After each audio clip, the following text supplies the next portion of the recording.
So, first week back at school after the extended holiday. Well done.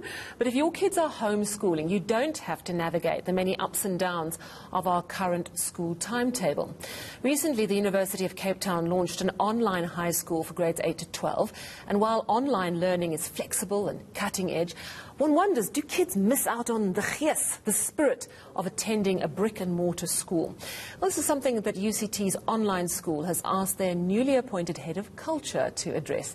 Kieno Kammies is a name well known in broadcasting. He's now taken up this new role at UCT and he joins me now. Hello, Kieno, and congratulations.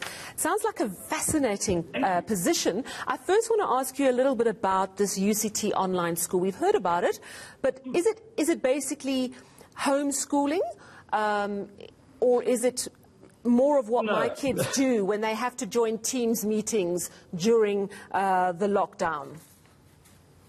I think it's based on, in order to do this, it had to be based on sort of homeschooling principle. But this baby was purpose-built from the ground up. Sally, what's happened during lockdown, we know this as parents, right?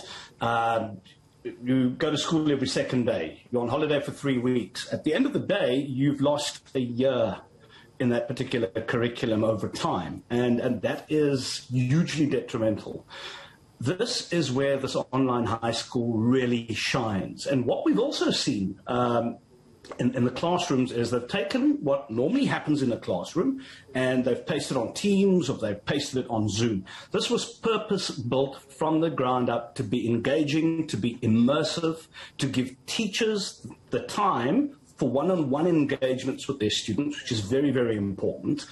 So our data scientists, our learning specialists, a lot of clever people, a lot cleverer than I am behind the scenes, working closely with some of the best teachers in the country to create this immersive track for students in the high school. So this is purpose-built from the ground up, from interactive notes, interactive videos, immersive simulations, and the list goes on. And then, I mean, I can run into, just talk to you about some of the differences very quickly. I mean, there's personalized pacing.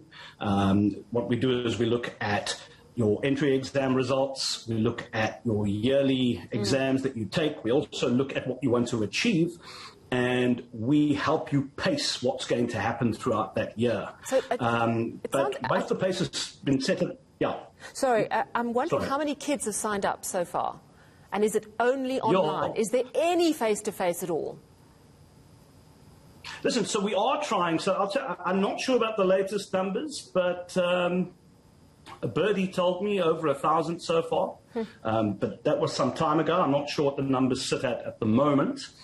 Now, while this is online, there are different ways, obviously, and I'll run into and I'll talk to you about the different components, but just to your point, Sally, is this mostly online, but what we are doing at the moment is we're testing a mutual explain, because one of the components is the micro school, which is a blended model where kids in mutual explain have access to internet, have access to the computers, and then they've got access to a tutor who can help them pace themselves as well, because not everybody's got access to computers, fast internet, and it's essential for us to work on that. And we're busy working on that model to see how we can actually roll that out. Yeah, it certainly sounds like you've found a gap, because you're right, it's very up and down what's happening in schools, and in a way it's almost more disruptive to have face-to-face and then, have the lockdown style of Teams and running around trying to understand what is going on. But I'm wondering about the kids.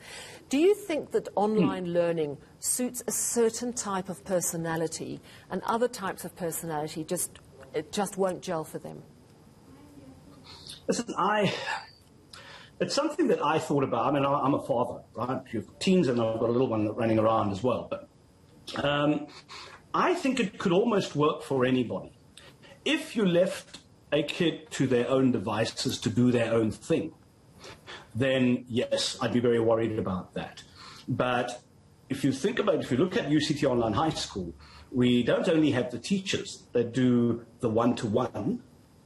All of this is data-driven. When we see someone falling behind, the teachers look at the curriculum and the bits of the curriculum that we need to, put extra input into. But there are also coaches that assist young people with their schedules, with planning, and they help them instill that discipline. So you'd have to be someone like me when I was a teenager. I might have been ungovernable, Sally, I'm told by my mother. But I think most people, most young people would be able to work, I think, quite well with that guided, with the support. The digital natives era. Talk to me about your role as, I'm just going to call you head of GIS, but of course it's the culture head.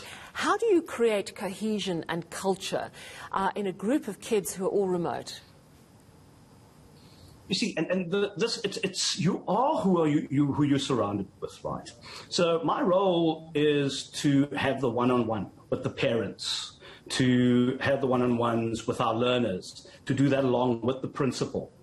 I also host a lot of fireside chats. So if you ask me what culture is, I mean, the MEC of Education in the Western Cape said, you head of culture? No one told me you have culture. But anyway, I think a lot of people agreed with her. But the main aim of what I have to do, Sally, at the end of the day, is to make sure that we understand the student body. Students front and center, if we're not engaging with them at their level on a regular basis, on a daily basis, how do we then determine where we take this high school, what we need to do to start iterating, for example? So that's one of it. I'll be hosting fireside chats with really interesting people. We need to immerse them into the world around them. This can't be about school books and school books alone. Your high school, university, or whether you go to TVET, at the end of the day, you get immersed into the real world. And a big part of my job is to get on some of the most inspirational people, to give them access to these people, the way they think, telling the stories about starting right at the bottom, working your way up, how to dream. We've beaten that out of kids in school. Thank heavens we don't beat them anymore. We tell them that failing is such a bad idea, but if we can show you that failure, someone who's failed and, as the cliche goes, has fallen forward, has actually made something of their lives, I think that helps them internalize it for themselves. And things like critical thinking, things like empathy, that is what we need to bring to life as part of the culture team within this particular high school. Yeah, and it certainly sounds, Kieno, that it's embracing a new reality, that this is a model that could work globally as well. Why stop at South Africa? And it perhaps sets your child up for being able to access the world and not let there be any barriers. Thank you so much for chatting to us this evening. Fascinating. That was Kieno Kammies, former broadcaster, and he's the newly appointed head of culture at UCT's Online High School.